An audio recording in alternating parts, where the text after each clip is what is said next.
말씀의 제목은 토기장이의 손에 있음같이입니다. 토기장이의 손에 있음같이. 여러분들은 이 고난이 축복이라고 하는 말에 동의가 되십니까? 사실 도의적인 입장에서 생각을 해본다면 우리가 그것에 동의할 수 있겠지만 사실 개인적으로 그것에 쉽게 동의하기가 쉽지 않습니다. 그러나 막상 인생의 고난이 찾아오고 위기를 만날 때 우리는 그 속에서 한 가지 매우 중요한 진리를 깨닫게 됩니다. 그것이 바로 무엇일까요? 그럼에도 불구하고 하나님은 살아계시고 지금도 우리를 다스리시고 섭리하신다라고 하는 믿음입니다. 저는 이것을 거시적 신앙의 회복이라고 부릅니다. 우리 삶의 고난은 우리로 하여금 자칫 우리의 어떤 좁은 시각 또 우리의 좁은 삶의 현장에 매몰되어져 있는 우리의 신앙을 거시적 관점에서 이 세상 전체를 다스리시고 우리 인생 전체를 주관하시는 그 하나님을 바라보게 하는 그러한 믿음의 효과를 갖게 된다라고 하는 사실이죠. 그래서 우리 삶의 고난이 우리로 하여금 이 세상과 우리 인생 전체를 주관하시는 하나님을 바라보게 하고 또 의지하게 한다라고 하는 것입니다. 우리가 고난을 당하는 그 가운데서도 여전히 하나님은 살아계시고 또 우리를 지켜보시며 또 우리를 통치하시고 섭리하심을 믿으시는 저와 여러분들 될 수 있기를 축복합니다. 우리가 이 진리를 깨닫게 될 때 우리를 아무리 힘겹게 하는 그러한 태산과 같은 문제들 그리고 그 태산과 같은 사람들 또 고난과 시련 이 모든 것들이 그 거시적인 관점에서 하나님을 바라보게 될 때 우리는 그 문제들을 너무나 작게 여겨지게 되고 또 느껴지게 된다고 하는 사실입니다. 언제나 정의로 공의로 인도하시고 역사하실 하나님을 바라본다면 지금의 아픔과 상처와 그리고 억울함에도 전혀 문제가 되지 않는다고 하는 사실이죠. 어차피 하나님의 뜻대로 하나님의 정의대로 하나님의 공의대로 이루어지게 될 것이기 때문에 여러분들 우리 개인뿐만 아니라 이 세상 전체에 하나님의 강력한 역사하심과 다스림을 우리가 믿기 때문에 우리는 그 모든 위기와 고난들을 온전히 쉽게 극복해 나아갈 수가 있게 되는 것입니다. 바로 이렇게 우리의 삶 가운데 하나님이 이 세상을 다스리시고 섭리하신다라고 하는 개념을 하나의 어떤 신학 사상으로 그렇게 집대성을 하게 되었는데 이것을 바로 하나님의 주권 사상이라고 부릅니다. 하나님의 주권 사상은요 가장 장로교스러운 신학이라고 할 수가 있습니다.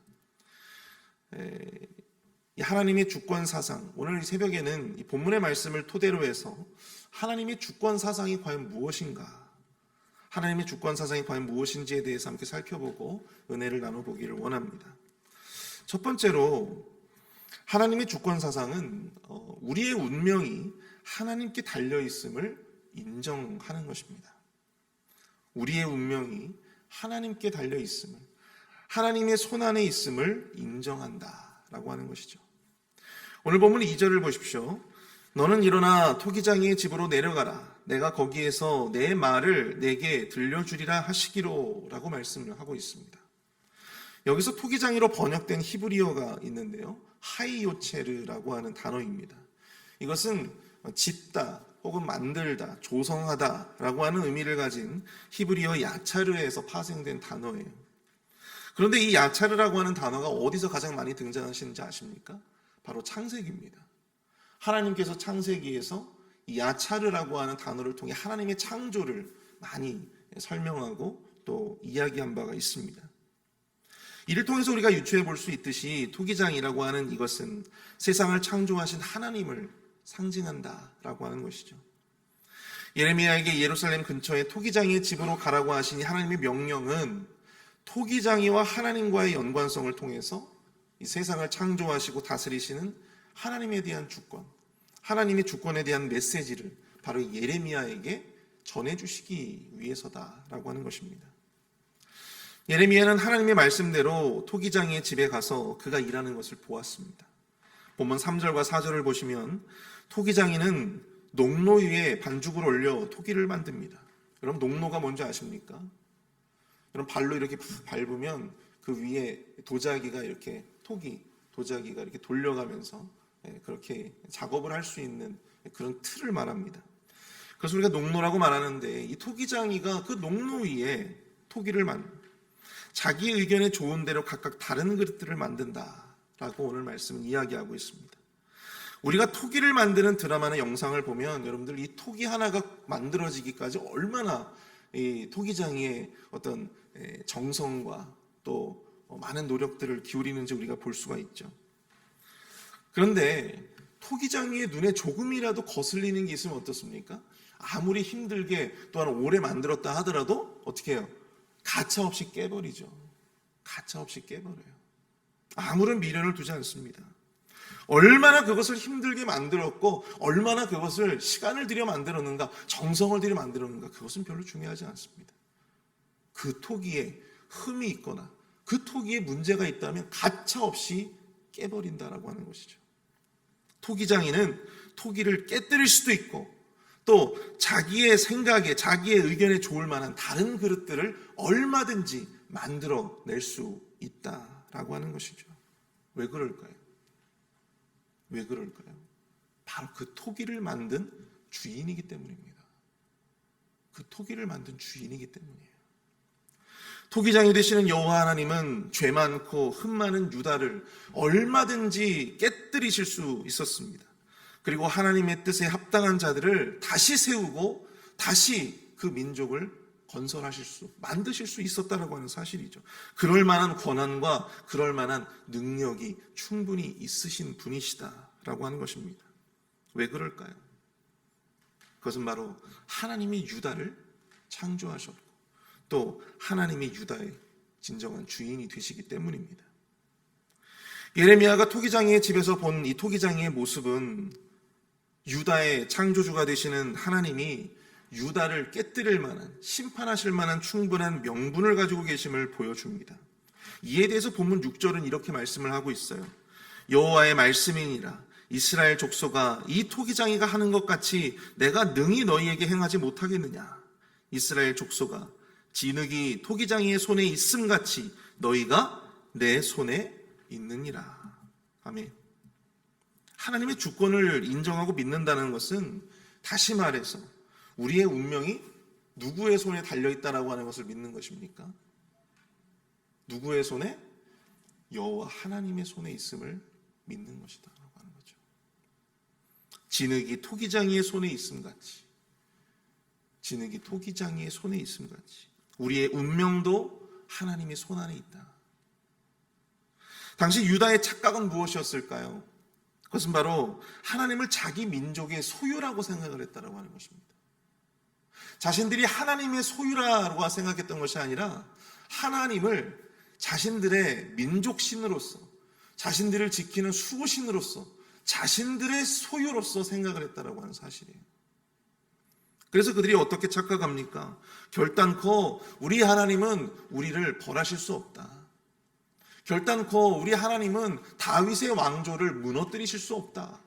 그렇게 공공연히 말하고 다니고 또 그것을 믿고 실제로 살았습니다. 유다 스스로 자신들이 하나님께 속한 하나님의 백성이라는 생각이 없이 오히려 교만하게도 하나님을 자신들에게 속한 자신들만의 신으로서 그렇게 인식했다라고 하는 것이죠.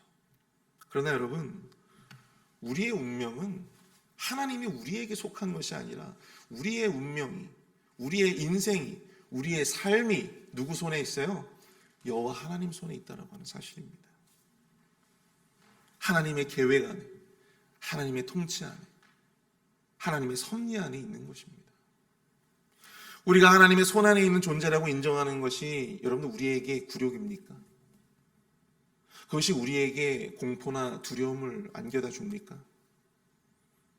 우리 하나님께는 우리를 살리실 수도 있고 죽이실 수도 있으며 또 선택하실 수도 있고 버리실 수도 있는 그 능력과 권한이 있습니다.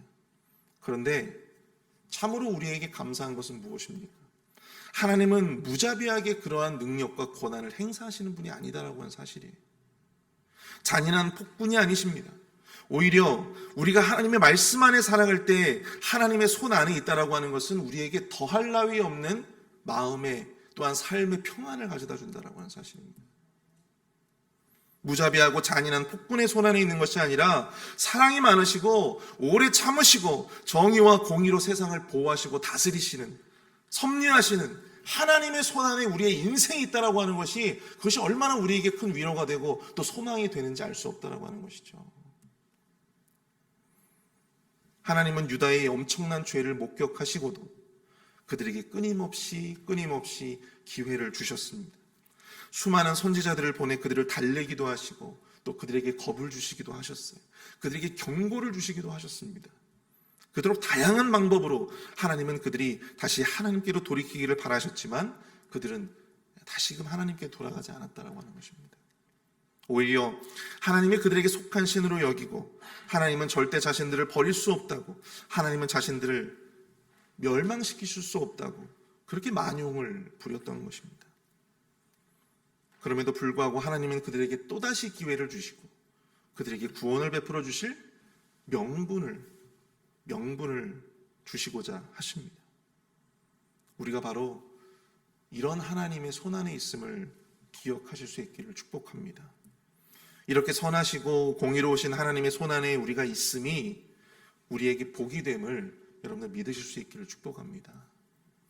이 진리를 믿는다면 우리가 이 세상에서 겪는 이 고난과 위기 속에서도 우리가 의연하게 인내할 수 있는 것입니다. 선하시고 공의로우신 하나님이 그 모든 우리가 지금 겪고 있는 이 문제들을 하나님의 선하시고 공의로우신 그 뜻대로, 순리대로 하나님께서 그것을 풀어나가실 수 있음을 우리가 믿기 때문이죠. 그 모든 고난과 위기의 향방을 하나님의 뜻 안에서 선하고 또 공의롭게 그 결실을 맺어가실 하나님을 우리가 믿을 때, 여러분, 우리가 지금 마주하고 있는 그 어려움들과 그 고난들의 그 무게가 우리에게 굉장히 가볍게 느껴지는 것입니다. 그 문제가, 그 하나님을 바라볼 때 그 문제가 너무나도 작게 여겨지는 것입니다. 엄청 시끄럽게 경적이 울려도 여러분들 기차는요 언젠가는 지나가기 마련이죠. 아무리 휘몰아치는 태풍이 몰려와도 여러분 영원히 머무는 태풍은 없습니다. 언젠가는 소멸되고 지나가기 마련입니다.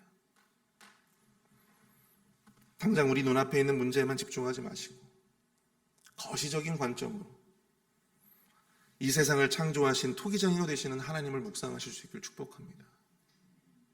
그분의 정의와 공의, 섭리를 여러분들 묵상하실 수 있기를 축복합니다. 그리고 우리가 그 손 안에 있는 인생임을 여러분들 인정하실 수 있기를 축복합니다. 우리를 힘들게 하는 그 모든 문제와 그 모든 사람들과 그 모든 위기를 이겨내는 힘과 능력을 우리 주님께서 주심을 여러분들 믿으실 수 있기를 축복합니다. 두 번째로 하나님의 주권 사상은요, 운명론이 아닌 우리의 선택과 결단의 중요성을 강조하고 있다라고 하는 것입니다. 하나님의 주권 사상은 운명론이 아니라 우리의 선택과 결단의 중요성을 강조한다. 여러분, 하나님의 주권 사상을 이해할 때 가장 큰 오해가 있는데요, 그것은 바로 운명론입니다. 운명론이 무엇입니까? 어차피 하나님께서 계획하신 것이고 하나님께서 정하신 미래이기 때문에 우리가 아무리 노력해도, 우리가 아무리 그것을 바꾸려고 노력해도 그것이 아무런 의미가 없다라고 하는 것입니다. 정해진 운명은 바뀌어지지 않는다라고 하는 것이죠.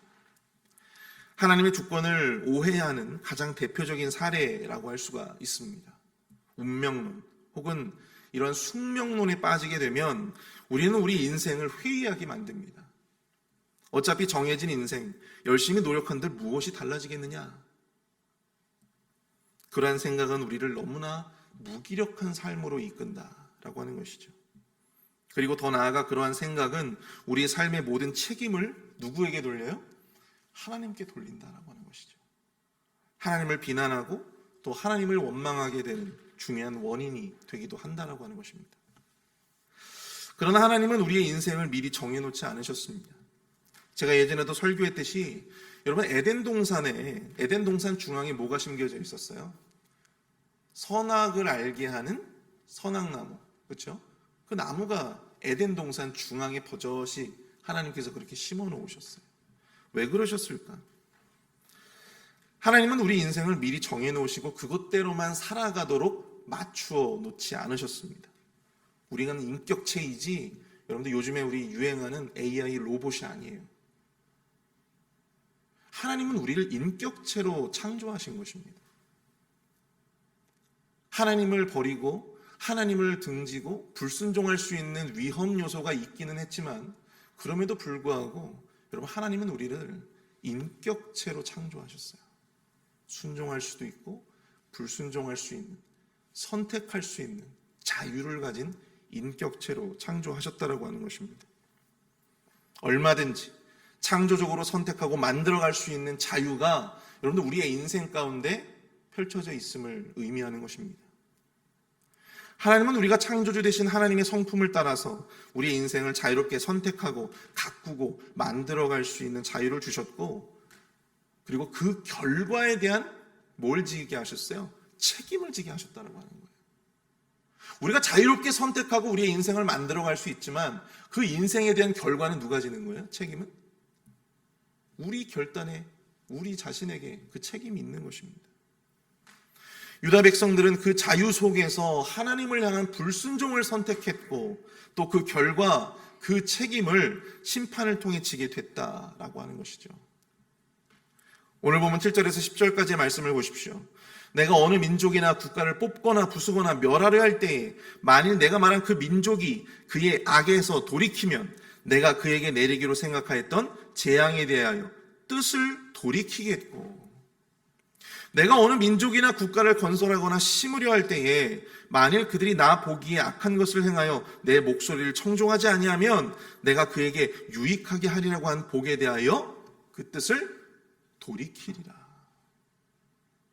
결국 우리가 악에서 돌이키면 하나님께서 우리를 향한 그 모든 재앙을 어떻게 하신대요? 돌이키시겠고, 우리가 하나님을 청종하지 아니하면 하나님께서 우리의 삶에 부어주시고자 했던 그 복도 어떻게 하신대요? 돌이키시겠다 말씀하시는 것입니다. 여러분들 이 긴 말씀이 우리에게 주는 교훈이 무엇입니까? 우리에게 선택할 수 있는 기회가 있고요, 얼마든지 하나님의 뜻을 돌이키게 할 수 있는 그러한 기회의 여지가 우리에게 남겨져 있다라고 하는 것을 의미하는 것입니다. 하나님이 당신의 그 정하신 대로 무조건 그냥 끌고 가는 것이 아니고요, 우리의 선택에 따라, 우리의 믿음의 반응에 따라 하나님께서는 자신의 선택도 돌이키실 수 있는 분이다라고 하는 것을 여러분들 이 말씀을 통해서 우리가 깨닫게 된다라고 하는 것입니다. 여러분들 혹시 예전에 가게에 흐르는 저주를 끊으라 라고 하는 책을 혹시 읽어보신 적이 있으신가요? 가게에 흐르는 저주를 끊어라. 이윤호 목사라고 하는 사람이 주장해서 한때 베스트셀러가 된 책이고, 그의 사상은 이 가계 저주론으로 불리게 되었습니다. 그런데 우리 PCUSA 교단, 이 교단의 어떤 신학적인 결을 함께하고 있는 우리나라의 대한예수교 장로의 통합책에서는요, 총회를 통해서 이윤호 목사와 그의 가계 저주론의 이단성을 들어서 그 책에 어떤 책을 배포하거나 가르치거나 이런 모든 행위들을 금지시켰습니다. 대표적인 이단적인 이 운명론에 사로잡힌 사상이라고 볼 수가 있어요. 우리의 삶의 모든 고난과 고통이 조상 때부터 전해져 내려오는 죄, 또 그것으로 인한 저주에 기인한다라고 하는 것입니다. 그러니까 우리 삶에 어려움이 있고 질병이 있고 한 것이 다 뭐 때문인 거예요? 조상 때문이라고 하는 것이죠. 조상 때부터 흘러내려온 그 죄, 또 그로 말미암은 저주, 그러니까 그것을 끊어내야 된다고 하는 거예요. 예수님이 아무리 십자가에 못 박혀서 죽건 말건 그것은 별로 중요하지 않아요. 조상의 죄를 끊어내는 게 중요한 거예요. 그 저주의 운명에 우리 스스로를 묻게 만들고, 자신의 잘못과 죄로 말미암은 고통도, 고난도 죄 때문이고 저주 때문이고, 질병도 저주 때문이고, 실패도 고난도 모두 다 조상 때부터 내려온 저주 때문이다. 조상의 죄와 저주 안에 그 후손들의 운명이 갇혀버리게 된 것입니다. 이단적인 가르침이에요. 이단적인 가르침이 아니라 이단입니다, 여러분들. 그러나 여러분, 성경은요, 운명론을 말하지 않아요. 고린도후서 5장 17절을 한번 보십시오. 그런즉 누구든지 그리스도 안에 있으면 새로운 피조물이라. 이전 것은 지나갔으니 보라 새 것이 되었노라. 누구든지 그리스도 안에 있으면 새로운 피조물이라. 그리스도 안에 있으면 새로운 피조물이라. 그 이전에 어떤 모양으로 어떠한 삶의 모습으로 살았건 그리스도 예수 안에 있으면 뭐라고요? 새로운 피조물이라. 새로운 피조물이라. 보라 이전 것은 지나갔으니 보라 새 것이 되었도다. 새 것이 되었도다. 우리가 그리스도 예수 안에 있으면요, 우리의 인생은, 여러분, 저주 하레비가 와도 우리의 인생은 결코 묶여지지 않는 거예요. 새롭게 되는 것입니다. 얼마든지 새로운 방향으로 창조해 나갈 수 있다라고 하는 사실을 여러분들 우리가 기억해야 된다라고 하는 것입니다. 우리가 어떤 선택을 하느냐에 따라서 우리에게 다시금 그것이 기회가 될 수도 있고 그것이 우리에게 저주가 될 수도 있는 것입니다. 저도 돌이켜보면요, 이 운명론에 사로잡혀 살 때가 있었습니다. 스스로 어떤 이러한 상황들, 어떤 나의 미래를 이런 걸 막 예단하면서 내가 아무리 노력해도 이건 결코 변하지 않아. 내가 아무리 열심히 노력해도 이것은 변하지 않아. 이렇게 되고 말 거야 라고 스스로 그렇게 생각하면서 살았던 시절이 있었어요. 그런데 성경을 읽고 제가 이 장로교 신학을 제대로 배우면서 그것이 하나님의 뜻이 아니다라고 하는 것을 분명하게 깨닫게 되었다라고 하는 것입니다. 여러분, 왜 우리의 삶을 스스로 예단하십니까? 여러분, 내일 일도 알 수 없는데 어떻게 우리의 삶의 향방을 그렇게 예단하실 수 있습니까? 그럴 수 없다라고 하는 것이죠. 성경을 읽으며 우리가 거시적인 안목에서 하나님을 바라보게 된다면, 하나님의 주권, 또 하나님의 주권 사상을 우리가 제대로 이해하게 된다면, 여러분, 우리는 우리의 삶을 함부로 예단할 수가 없습니다. 저주받은 것 같은 그러한 삶을 살고 있는 이 현실 속에서도 우리는 얼마든지 소망을 갖게 될 수 있고, 또 그 속에서도 우리는 얼마든지 새로운 역사를 만들어 나아갈 수 있는 힘과 능력을 얻게 된다라고 하는 사실입니다. 사랑하는 성도 여러분, 우리의 미래는 정해진 것이 아닙니다. 여러분들의 미래는 불행할 것이다. 또한 지금의 이 문제가 앞으로도 쭉 나의 삶을 괴롭힐 것이다. 지금 나를 괴롭히고 있는 그 사람이 여전히 미래에도 나에게 고통을 주고 나에게 어려움을 줄 것이다. 여러분, 예단하지 마세요.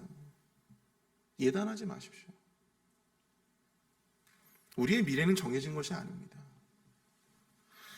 그저 지금 내가 맞이하고 있는 이 순간은요, 내 인생 가운데 이 작은 점 하나에 불과해요. 여기에 묶여서 하나님을 판단하고 내 인생을 판단하고, 여기에 묶여서 여러분들 우리의 신앙을 판단하고 믿음을 판단하지 마실 수 있길 축복합니다. 우리의 미래는 불행할 것이라고 예단하지 마시고, 우리는 어차피 해도 안 될 것이라고 예단하지 마십시오. 우리에게 새롭게 할 선택의 기회가 남아있음을 여러분들 꼭 기억하실 수 있길 축복합니다. 오늘 말씀을 생각하시면서 우리 함께 기도하기를 원하는데요, 하나님, 주님의 주권을 인정하는 그러한 삶을 살게 하여 주시옵소서. 우리의 인생이 주님의 손안에 있음을 인정하게 하여 주시고, 어떤 일을 만나든지 선하시고 공의로우신 주님의 섭리를 의지하며 참된 평안을 얻게 하여 주시옵소서. 우둔한 운명론에 빠져서 스스로의 삶을 예단하면서 이를 그르치는 인생이 되지 않게 하여 주시고, 믿음의 선택, 결단으로 복된 인생을 만들어가게 하옵소서. 우리 주님 함께 기도할 수 있길 원합니다. 함께 기도하겠습니다.